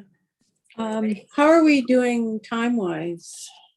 We're 14 minutes over, but 16 minutes under normal. Where we're gonna get, yeah. Can everyone see this? First recommendation.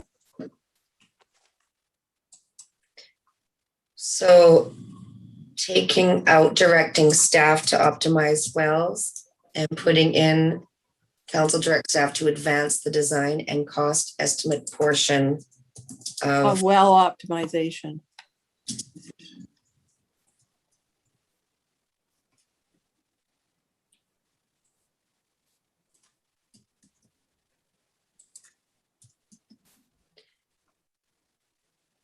did we want to include develop, when I did that, design and cost?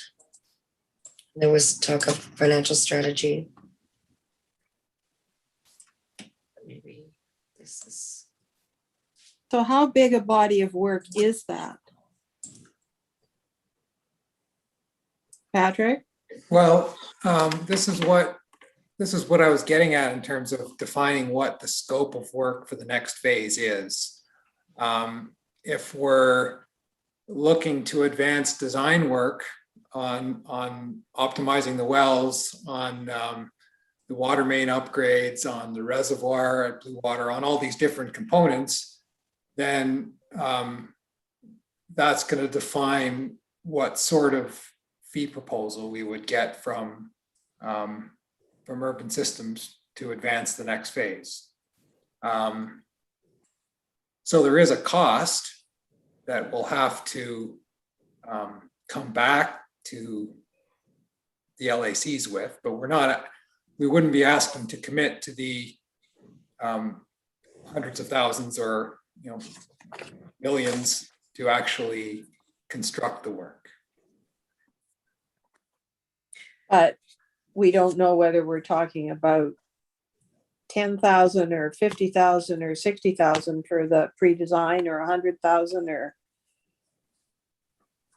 We'll need more clarity around to what level, going back to, I can't remember who made the question about cost estimates that are perhaps back of the napkin.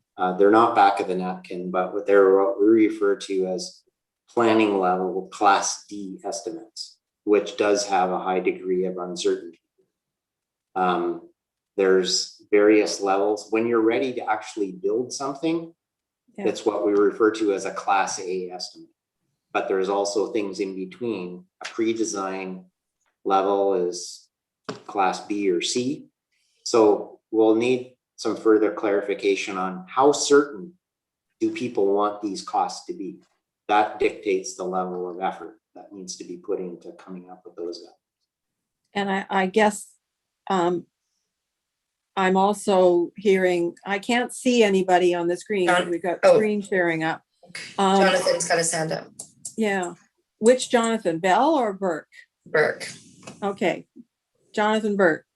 Sure. I just wanted to make the point that as LAC members, we represent all the homeowners in the respective. That's our role, and for us to consider these very significant recommendations, not the well optimization, but the follow-on recommendations. I think it is important to have a certain amount of granularity to what the alternatives are for the homeowners. What is the cost of one strategy versus another? I don't think you need it to the nearest penny, but certainly the magnitude of it needs to be understood such that it can be explained and validated to people. Okay. So I'm just curious, trying to understand.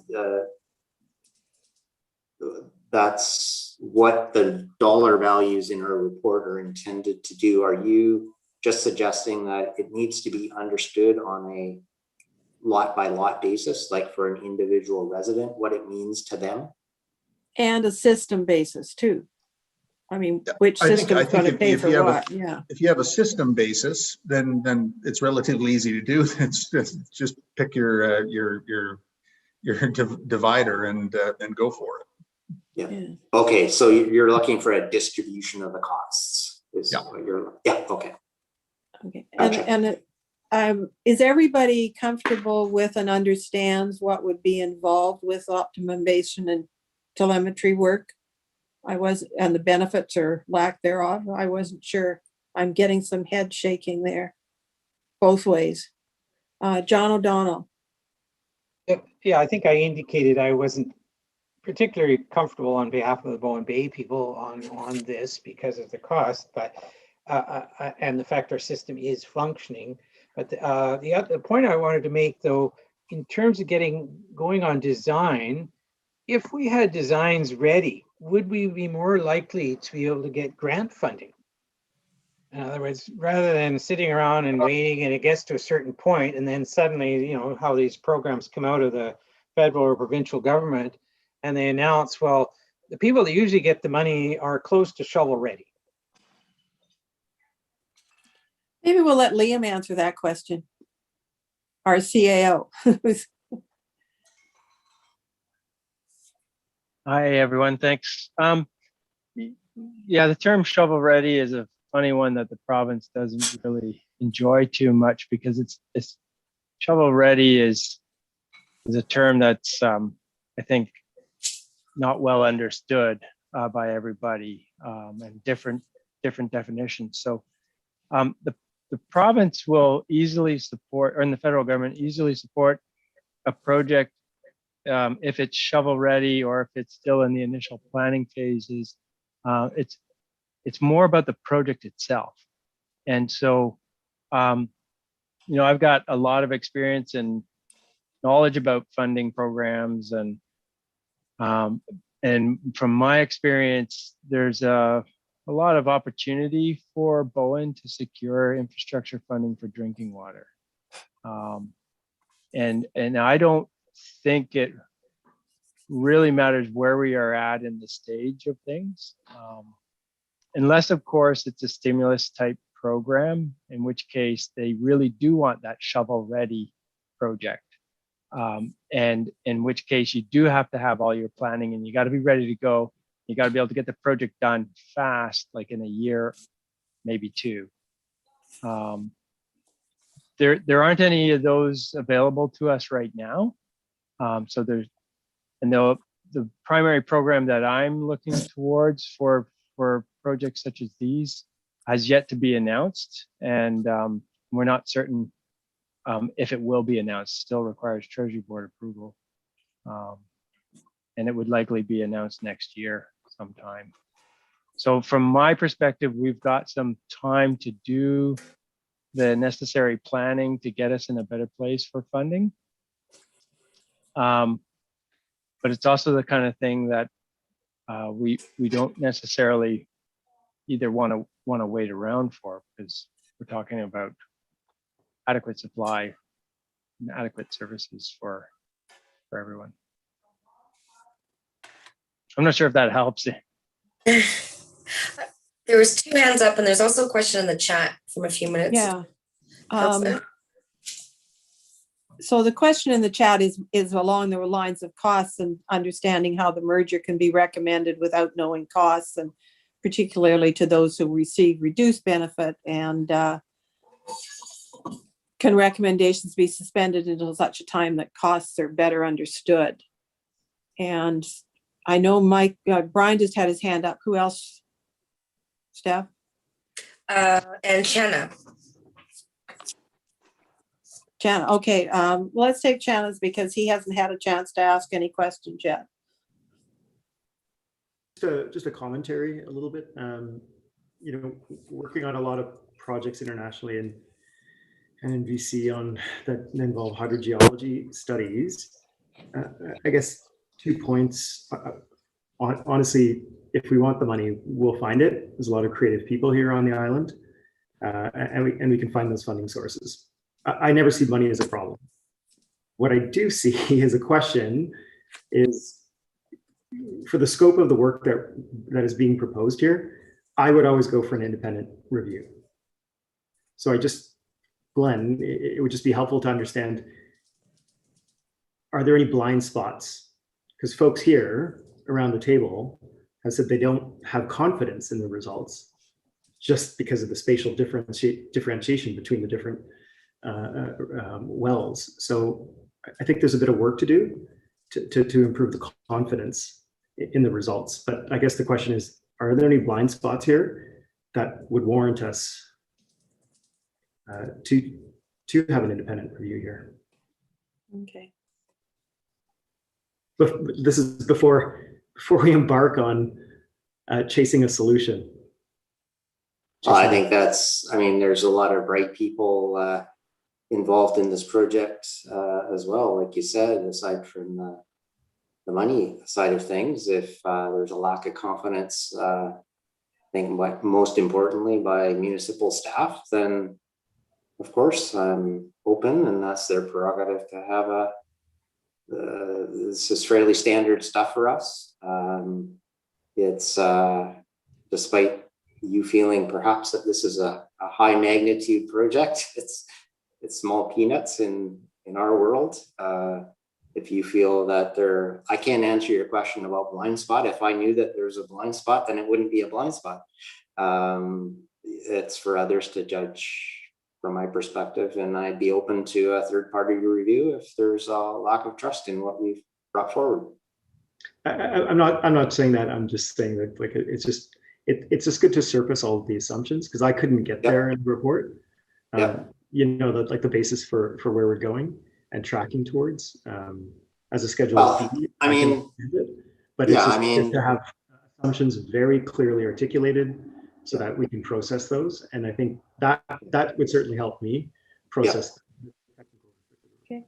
And we've had another question in the chat about, you know, just what the process would be going forward on how decisions would be made.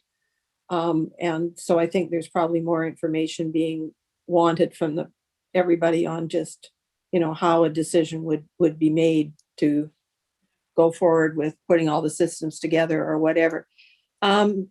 Time is getting late, and I'm thinking at this point, we've heard a fair number of questions, a lot of interest in cost, and I think Steve Bellringer just posted a good comment in the chat, and it's picking up more on the, okay, here's the different options, here's the costs, and a little more study needing to make people comfortable that way as to where the costs are going to fall and how they're going to break out. Have I sort of summarized everybody's, have I got that? Jerry. Yeah, I'd just like to try and, I'm a 35,000 foot view sort of person, and listening to this evening's conversation, I come away with this distilled version of where I understand that most of us want to be going. I think generally all of us understand that the future is an amalgamated water system on the west side of Bowen Island. However we achieve that, and the balances financial and governance-wise need to be worked out. But I think the next step for us to move forward and to keep this thing rolling is in the 8 recommendations that you gave us under new business. I think as 3 LACs for the west side, we should generally approve the concept of BIM moving forward with the first 6 recommendations in terms of developing more detailed engineering, more detailed cost estimates to some sort of reasonable value that, you know, let's put a number on it. Is it $20,000? Is it $50,000? But let's try and achieve the next level of accuracy in our planning. Only then, I think, and this comes back to, I think, a BIM responsibility, only then will we be able to develop and share the 7th and 8th recommendations, which are financial and governance, and particularly, as Raj mentioned, the fairness issue of the three water communities, which are quite disparate in terms of their present situation. You know, King Edward Bay in great shape, Bowen Bay with lots of water but needing some infrastructure, Bluewater probably the biggest and in the worst situation of the 3. If we agree that our long-term goal is to the logic of working together and amalgamating, then I think we should proceed as I've just suggested. Okay. Has anybody else got, I know Brian had his hand up earlier. Is there anybody else who's got any comments on that? Our CAO does. Liam?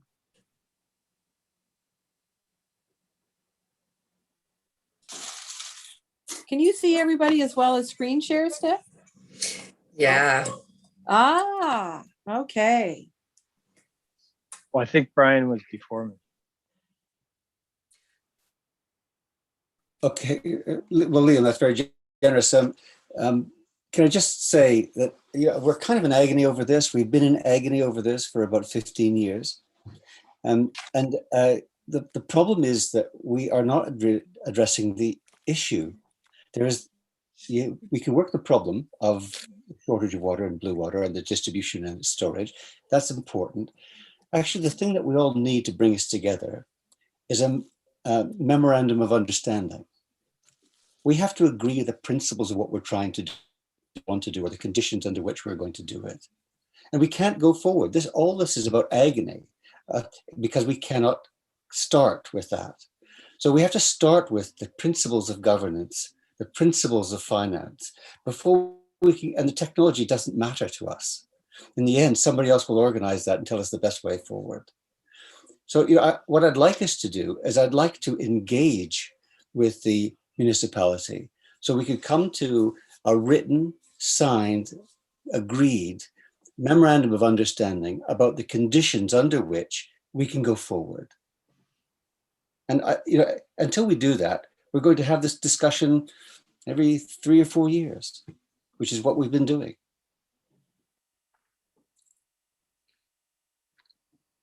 Liam, you're next.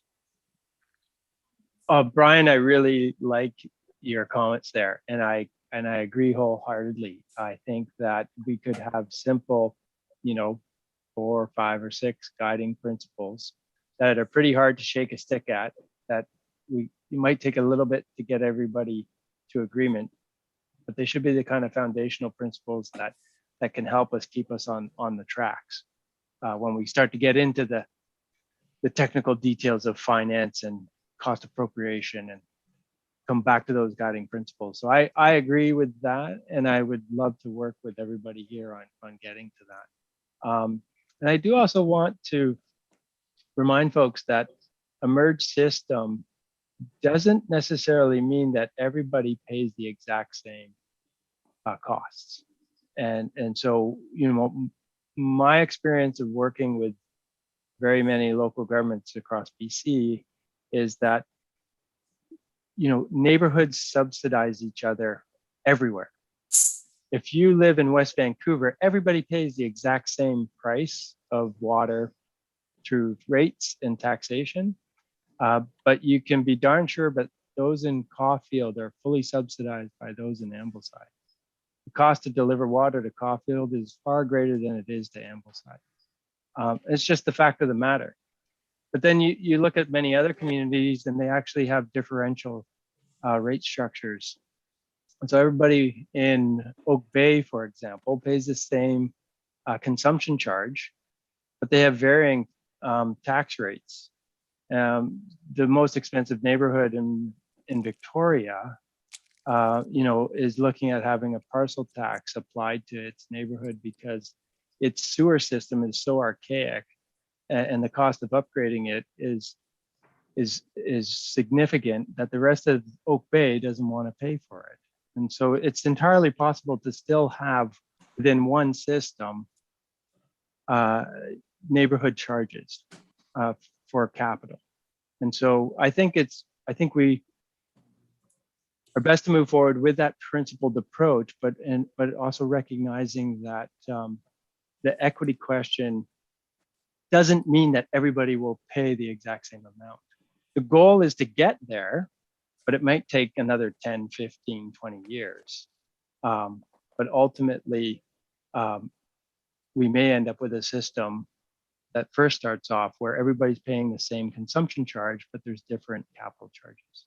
So I just wanted to share that with folks. Okay. So on that note, We have another one in the chat. okay, is it, can you, It's John. oh, John, okay. A lot of Johns in this team. Yeah, okay, so no need for third party review. Is that the one you're talking about? Okay. All right. Okay, back to the. Well, at this point, I'm not sure that the recommendations per se. Rob Duffy's just got his hand up. Okay. Yes, thanks, Allison. I just want to reiterate that I want to thank everybody so far that's put in an immense amount of work and effort to get us to this stage. Yeah. It is definitely a lot of work so far, and it's far beyond the progress that we've seen in past years. So thanks very much for that work that's so far been put into it.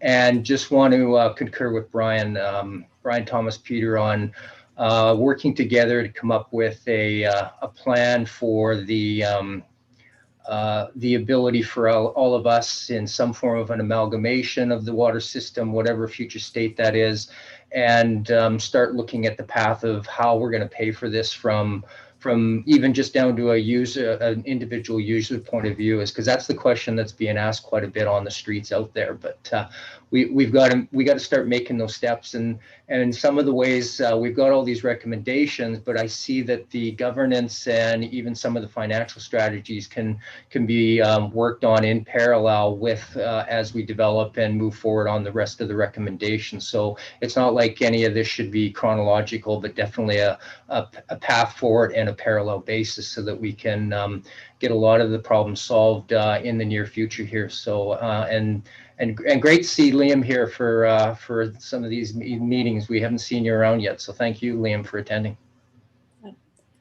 He's getting his feet wet on the water systems very quickly in this last week. Allison, So could I? given the, I've got a hand up. Who said something? No, that was me. Sorry. It was me. Who was Glenn. me? Glenn, okay. Just a point of clarification. If people are looking for greater granularity on costs, an important clarification is whether are we developing further granularity on various options and scenarios, or is that granularity just on what we feel is the recommended scenario? Exactly. So I'm, given the hour and given what I think was a good comments from Liam and on Brian's suggestion and Rob's, is maybe the next step or the next thing to do is that Rob and Brian and where's the chair gone? I've lost John. There's John. Get together with Liam and Patrick and sit down and work out some principles for a memorandum of understanding on ways forward. And am I way off base, or is that? Yes. I'm up for that. So am I. I would be happy to do that. Yes. Liam, I'm not hearing a happy. Okay. What time is it, Steph? Can I get a vote on, so is that two decisions then? No, we're not making any recommendation decisions. We're just agreeing that we're going to set up a memorandum of understanding, and that will give the framework to be able to move forward with answering Glen's question as to which, what they're developing more granularity and costs on. And you can't agree on that by voting? Oh, you mean can't we just take it by consensus that we're going to set up a meeting between that's the next step? Sure. Anybody disagree? Well, there's a distribution of cost issue about that. I mean, Bowen Bay and us are, and King Edward Bay are in a situation of actually not needing any expenditure in capital. We're fine. Well, so that's where your memorandum of understanding may cover off that point. Yeah. Okay. All right, I'm seeing nods around the table. It's too hard to do a vote with all these people here, Steph. So does anybody disagree with the next steps of the three Speak chairs that now or Liam forever and hold Patrick your peace. meet? Okay. I see everyone agreeing. Okay. Good night, all. Thank you so much for your time. Thank That's you. Good night. Good Bye. night. Thanks, Glenn. Thanks, everybody. Thanks, everybody. Bye.